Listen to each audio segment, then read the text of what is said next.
Well, click, click, get ready for your Kodak moment. Welcome to One-on-One, a Bluff City Media podcast. Listen in as we go one-on-one with coaches, players, and influencers from across the city of Memphis and around the country. Now, let's get to the show.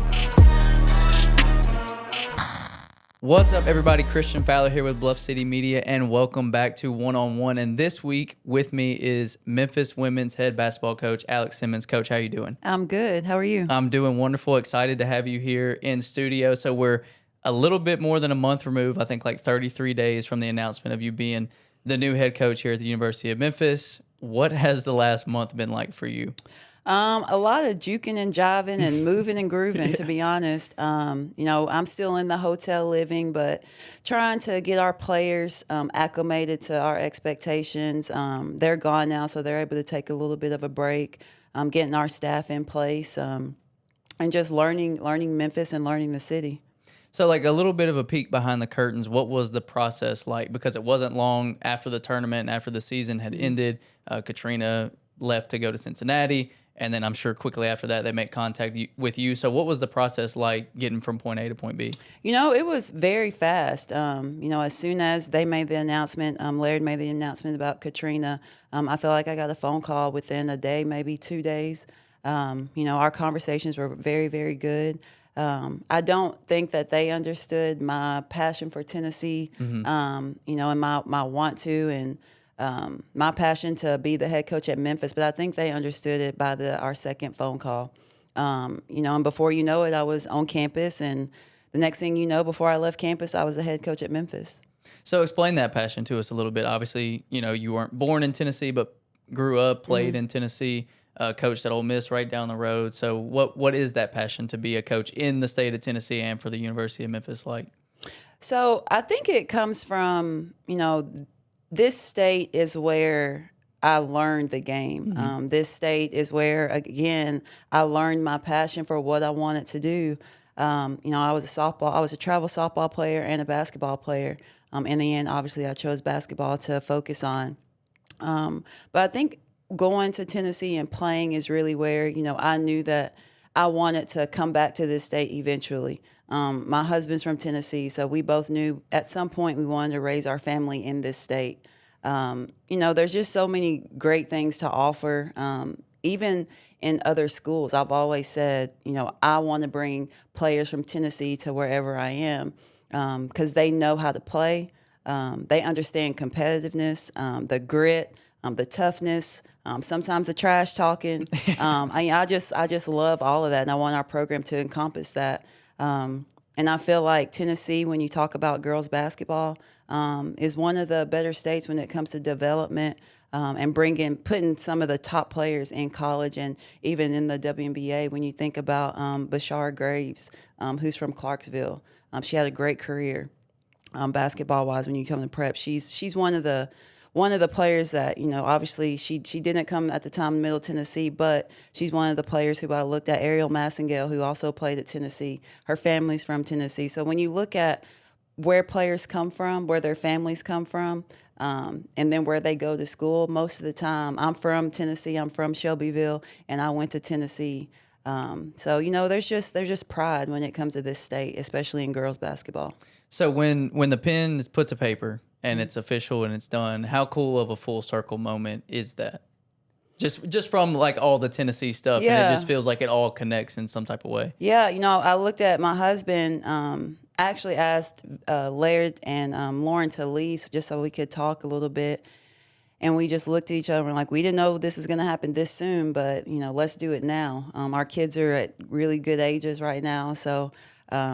It is full circle, and it's very humbling to be back here where we want it to be because not everybody gets the opportunity to be where you want to be. So when you look at what Katrina had been building, because a few years ago, the University of Memphis women's basketball wasn't extremely relevant. It wasn't a great time for the program. Katrina comes in and really starts to build it up. Didn't quite make the tournament, but had this team rolling and in a good spot. So with her leaving, is it like an added pressure to you, or is it helpful that she had already built it to a certain extent and now you get to kind of take over the reins from that? Well, I don't think it's pressure because any coach, any head coach wants to win. Right. And that's exactly what Katrina came in here. I think it was really a mindset shift that she instilled in this program.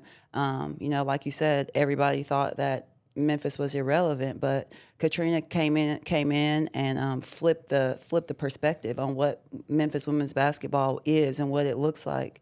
As soon as, especially last year, I think last year was the start to turning the corner, going to the Sweet 16 of the NIT. So it's definitely, it's more so encouraging, I think, being here, even in the short time that I've been here, a little over a month. You see, the fans' excitement. I had somebody tweet me or comment on my tweet or something and said they had already bought their season ticket. So you definitely see the excitement. And with that comes expectations. Yeah, and you've already started, obviously building the staff. You bring your staff over from Gardner-Webb. You get a couple players that are returning, especially Madison Griggs. Obviously, that's huge, bringing her back. So how do you keep the ball rolling? We focus on the main thing, and the main thing for us is winning basketball games and growing our student athletes. We'll be in the community, again, just to give back in the ways that I think this community deserves. Bringing the community to us, to our home. Allowing them to get to know our players and our staff. Madison coming back, you are exactly right. It was huge. Mm-hmm. But I also think that goes to show, she sees what we could do as a team and what our staff is putting together. And I think she has full confidence in that.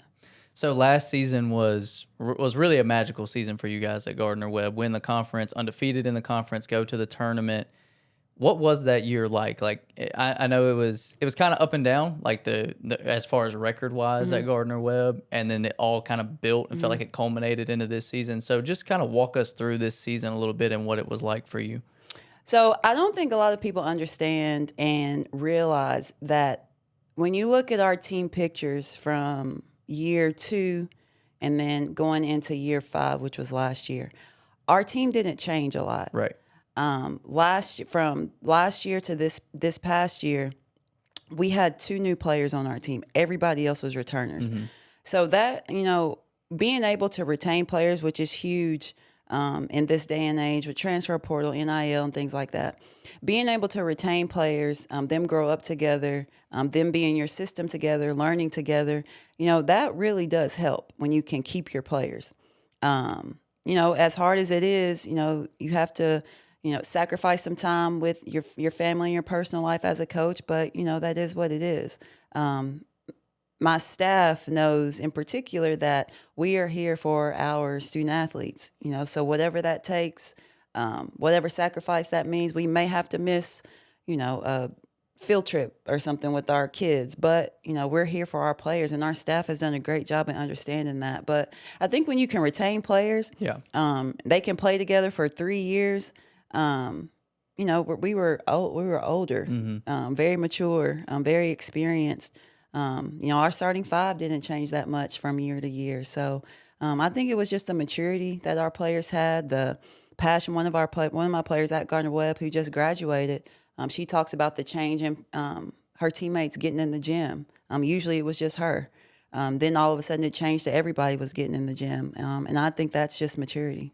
Yeah, so every year that you were there, top 5 in the conference, and then obviously, as I mentioned, this year winning it, being undefeated, did you feel it in the offseason? Like, was it tangible where the players and the coaches could see, like, okay, we have something special this year, and we really can go run the conference this season? Yeah, we do. I'm a goal-oriented person, so at the beginning of the year, everybody does goals, including the coaches, including myself. And one of our goals was to win the conference. A 20-plus win season, multiple players on the all-conference team, coach of the year, and there was one more. Obviously, win the conference, you're going to go to the tournament automatically. So we were really locked into that. A couple of our players, I want them to have individual goals. I don't consider that selfish. If you don't have any goals, I think that's a bigger problem. Agreed. So if I know all 13, 14 players on our team, if I know what they're striving for, what they want to do, I know what I need to do to help them get there. And so if everybody has that same mentality, we're probably going to, at the end of the day, win a championship because we had a player who wanted to average a double-double. We had a player who wanted to score 20. We had a player who wanted to get 5, 6 plus assists a game. And they were doing that consistently. So, and we were winning games as a result. So, it all came together. All those goals came together into our main one goal, which was win the championship and go into the tournament. Absolutely. So when it comes to coaching, obviously not every player transitions to a coach, but where did that desire and passion come from? Like, when did you decide that, okay, that's what the next step is for me? So I never was somebody who wanted to coach, my whole college career, or I saw myself even being a coach. Probably up until my last year in college. I was actually a fifth year. I redshirted my first year and had knee surgery. I was the only senior on that team. With a very young team, freshmen and sophomores mainly. And I feel like the leadership that was brought out of me, the trials and tribulations that I went through, the tests that my coaches put me through, I think that's where, I knew that I wanted to and I could be a successful coach. And so how did you get started into it? You started at Kansas as was it a grad assistant or grad manager? A grad manager. Yeah. I think that's what they call it nowadays. So how did that come about? You know what? I can remember like it was yesterday. Pat was walking to her car with Holly, and I was coming from our practice facilities after the season. Holly says, her and Pat are standing there. Holly says, "Hey, you want to be a GA at Kansas? Bonnie Hendrickson just called needing a GA." And this, I would not advise anybody to say this as a response, but my response was, I guess, because at the time I didn't know what I wanted to do really. Right. And that was literally my response. But then I got it together and got some sense, and called Bonnie. We talked, and that's how I went to Kansas. And I think I was looking at, Kansas. I had never been there. I didn't know anybody there. Who lives in Kansas? I'm from the South, so it's just a different type of living, on the Midwest. So, but yeah, great experience with Bonnie. She definitely tested. She was always going to be a test when it came to her coaches and really challenging her coaches from a work ethic and a basketball IQ standpoint. And then what was it like working the way up the ladder? Because you didn't get anything handed. It wasn't like, okay, you're automatically assistant coach and this is the plan to work up to the top. So how did it come about? Like, how did that process go about, starting at Kansas and now sitting here as the head coach of the University of Memphis? Well, I'll be honest. Anybody in this business knows it's not what you know, it's who you know.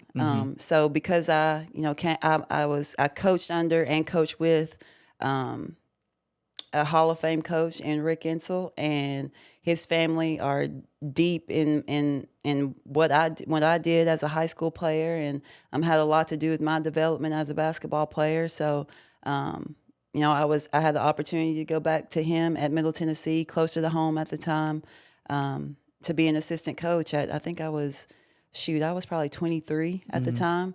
And funny, I played against some of the players that I was coaching. So that's how young I was. Yeah. And played against them in AAU in high school. But yeah, I mean, when you try to keep your relationship strong and don't burn any bridges, as they say, good things will happen. And that's exactly what happened to me. So you've played and coached under some of the greatest, as you just mentioned, Pat Summitt, Insel, like some of these people that you were with. And so many coaches that I've talked to say that they pick little things from each coach. What have you picked up along the way from some of the people that you've played and coached under? Pat, it was definitely discipline. I mean, all around, just off the court, on the court, it was discipline. I was a college student at one time and probably wasn't the most disciplined all the time. But, from when I talk about challenges, she definitely challenged you from that standpoint. And then from Coach Insel, just how hard he goes in everything that he does. He's going to push you to your limits at all times, no matter if you think you can't take it or not. So just being able to push players, knowing players, understanding how to coach players in different positions. He'll be the one to tell you don't mess with shooters, and that's where I got that from. So when it comes to 3-point shooters, you don't really mess with them. You don't get in their head. But I think those two are the main things from Coach Summitt and Coach Insel. So many coaches that I talk to talk about their coaching style, like how they coach and how they characterize themselves. Where do you see yourself? Like, how are you as a coach? How do you interact with your players? What all goes into it for you? I'm definitely intense. And everybody sees me off the court and then on the court, and they're like, "Man, you are totally." It's like, who is it? Jekyll and Hyde? Or Hyde? Yeah. But you'll hear. I have a good balance. I think that sandwiching mentality. I love TikTok, so I have a lot of TikTok references in my coaching and in practice. You'll hear if you ever came to a practice. I like to have fun when I coach. I feel like I'm a player on the sidelines. I never sit down on the sidelines, mainly because I don't think I've earned the right to sit down just yet in my coaching career. As much as these knees are old and things like that, I just don't think I've earned that right to sit down just yet. I haven't done anything in this business to feel like I've arrived to be able to do that, and I want my players to see me working just as hard as they are on the court.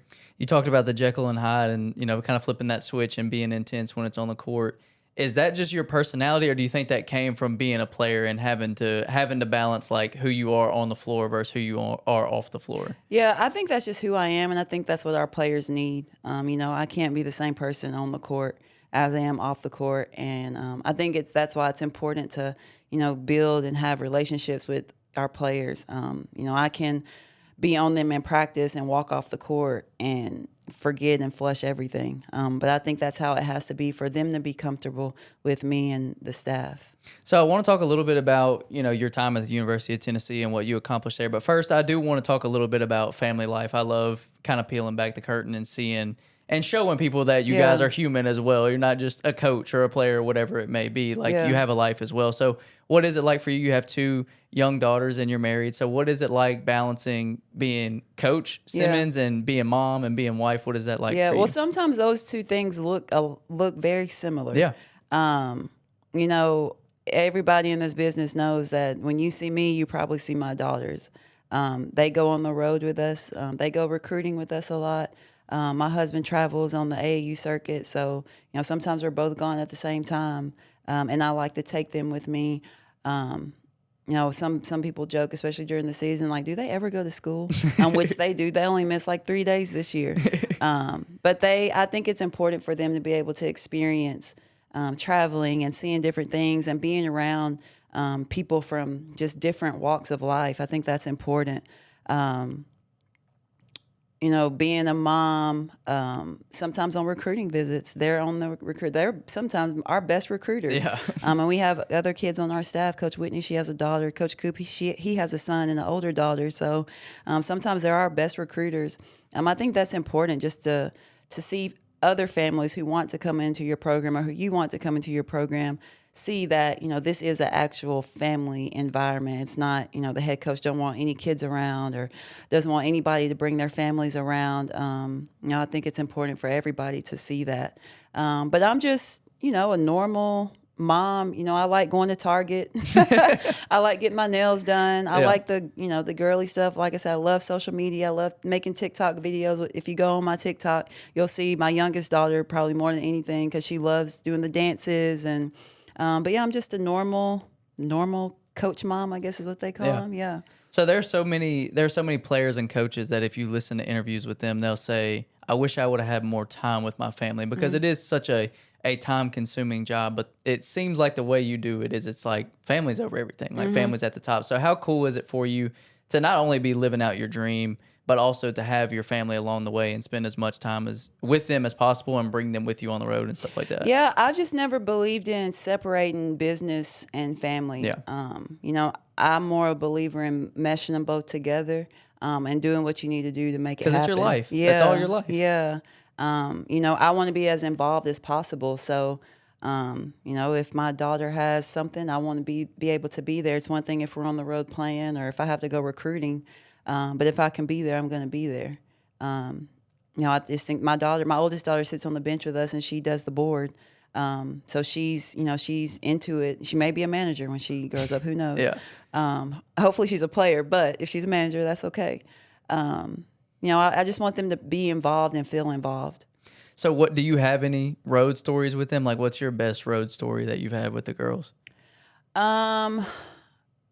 So during COVID, they traveled with me still. It was, in my opinion, it was communicated effectively that they would be traveling with us. And when we got to the school that we were playing, they weren't going to play the game because my daughters were with us. And I can't remember if it was because of, testing or something like that. But anyways, so they ended up, we happened to have a player who wasn't playing that game. So they had to sit, the COVID things where like they had everybody separated, Right. The benches weren't together. So they sat like on the other side in the very, very top, as if they were going to affect anybody. But ever since then, my daughters hate going to that school. They do not like that school. They held a grudge over it. Yes, they remember that school. Now I probably won't ever play that school again. Right. But they, from time to time, they'll bring it up. You remember when we went to that school and they wouldn't let us in? I do not like that school. One other one is, so not this year, but last year, we went to the tournament. We lost in the semis to High Point. We were leaving, and we were driving by, and they said, I don't know if you've ever been to Charlotte to Bojangles, but on the interstate you can see it. And we were driving by, and he's like, I wish we could have won a championship. And so I remember that from that day, a year later, I told the team, we were in the locker room getting ready, and I said, a year ago today, my daughters made that comment. And not only for y'all's families, but for those two little girls that y'all just have make their day every single day, we got to win a championship. Because last year at this time, they said, I wish we could win a championship here. And so obviously that day, we won the championship. What did they say afterwards? Oh, they thought they earned it. Like the players didn't do anything. It was Yeah, them. they did it. They did it. that's Or they hilarious. think they're getting a ring. So They're gonna steal yours. yeah. That's hilarious. So let's talk a little bit about your playing career. Obviously, as we've talked about, you played under Pat Summitt, one of the greatest head coaches in basketball in general of all time, in my opinion, and obviously played with some great players, won 2 championships there. What was that experience like for you? I know when you're in the midst of it, when you're playing, it's the daily grind. It's not fun. It is what it is. Maybe it's fun when you win games and when you win championships, but it's so busy and so crazy you don't get to reflect. So now when you reflect on that, what was the time like at the University of Tennessee? I think especially hindsight, when you look at it and you look at like, wow, you were, I think they called us the Fab Five or something like that, because there were 6 of us in our freshman class. And 5 out of the 6 were McDonald's All-American. So the fans created this whole thing, the Fab Five. And so when you look at that and then you look at who was a part of that, it's like, and then what those people are doing now, it's just once in a lifetime that you could be a part of so much history. You could be a part of 1,000 wins with Pat. You could be a part of Candace being drafted number 1 and your other teammates being drafted, going to the league, having long-term. I think Alexis won a championship at Minnesota, I believe. So even for them to be able to win in college and then go on to the league and still win championships, that's huge, just to know like, hey, we all still have some type of relationship, not talking every day or even every week for that matter, but once a month. Just the other day, I sent Candace and Lex a picture of us at the McDonald's All-American, and they had us in like these awful maroon, like terrible dresses. I sent it to Candace, like, why did they do that to us? But just looking back on memories and thinking about what we went through together as a team when, Pat made us walk up to the very, very top of Thompson Bowling Arena and have a player-only team meeting. And literally walk, no elevators. And Thompson Bowling was huge. And I think they've cut it down at the time. And we had to walk up every step to the very, very last step just to get a perspective of fans sit up here to watch you all play, and you all are putting an awful product on the court right now. So just thinking about stuff like that and, again, being able to tell those stories to our kids throughout their lifetime. Yeah, that's what I was going to ask about. Do you guys still keep in contact? Because Antonio Anderson, I spoke with him a few months ago. He was on the 2008 Memphis team that went to the championship, and he's like, "Yeah, we still have a group message with all of us, like D Rose and Dorsey and Dozier and those guys." And he's like, "We don't talk all the time, but we still keep up because there's just something about that shared experience and going through that kind of bonds you together and keeps you together." You feel like you guys have that as well? I definitely think we still have that. And it's one of those deals that we don't have to talk every day or every month, but when we do talk, it's as if we talk every day. Yeah. And I think most teams, when you hear people talk about the Tennessee and how close and the Lady Vols, like that's what it's all about. Yeah, so if you thinking back on your college career, if you had to pick one moment, like what's the one that stands out the most, I guess? Like when you think back on it, when you look back, what's the one that kind of jumps out to you the most immediately? When we won at Tampa, with the Final Fours in Tampa, and we won that championship, I don't really know why, I can't explain it, but that one really sticks out to me the most. I remember we won. I ran and hugged. I was able to, because security was pretty tight. I ran and hugged two people, my mom and then actually Coach Insel. And then obviously with my team and stuff. But that's the one that really sticks out. Is just that championship in Tampa. Okay, so let's wrap it up talking about Memphis. What are you looking forward to the most going into this season? Gosh, we haven't been able. We've had 3 workouts, 3 individuals and 1 team workout. So I'm ready just to get back on the court with our players, just because we didn't get a lot of time with them. Bring in some of our new players in. By the first week of June, everybody will be on campus, so I'm excited about that. I'm excited to move into a house. I'm excited to have a kitchen to be able to cook in. And then just continuing to get to know fans and getting into the community. We're hoping to be able to do some type of camp at the end of June. So going through the process with that. And then getting out on the road and recruiting. We go next week and then again in June and then throughout the month of July. So being able to put some eyes on some players and hopefully bringing in some of the top players around. Awesome. Well, thank you guys for tuning in. Thank you guys for watching. If you're on YouTube, like, subscribe, comment, or head over to bluffcitymedia.co and check out everything we got going over there. Coach, I appreciate you so much for coming and hanging out with us, and good luck this season. Thank you. Thank you for listening to this episode of One on One. If you enjoyed this episode, leave a rating and a review wherever you download your podcasts. Also, like and subscribe to the Bluff City Media YouTube page. We will see you back here next time.